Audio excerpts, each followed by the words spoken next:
ผู้หญิงเฮาเรื่องกินนี่สำคัญกินแบบบ่พึงประสงค์กินปลาเค็มกินตัวกินเต่าอีหยังต่างๆแต่อย่าให้มันโชยออกมากินตัวมันมีทุกคนแหละแต่ว่าให้มีกลิ่นที่หอมออกมามื้อนี้อยากแนะนำน้ำยาล้างจุดซ่อนเลนของ Oak Yeri เป็นน้ำยาล้างจุดซ่อนเลนของญี่ปุ่นเป็นนวัตกรรมใหม่เนื้อสัมผัสอ่อนโยนเบาบางหอมปราศจากน้ำหอมแอลกอฮอล์เป็นส่วนผสมของธรรมชาติเหมาะสำหรับจุดซ่อนเลนที่อ่อนโยนของผู้หญิงเฮา โดยเฉพาะกลิ่นของปจดสินะกลิ่นเหม็นกลิ่นคาวจังซี้เอาไปล้างได้ทุกมื้อเลยวันเดือนหมดอายุแดงอย่างละเอียดเนาะเป็นส่วนผสมธรรมชาติที่นำเข้าจากประเทศญี่ปุ่น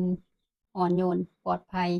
และเหมาะสำหรับผู้หญิงทุกคนเนาะเนื้ออ่อนโยนเบาบางล้างเย็นสบายตัวเหนียวเนินนะ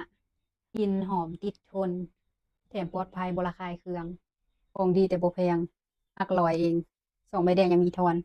ของแท้ตะกร้านี่เด้อ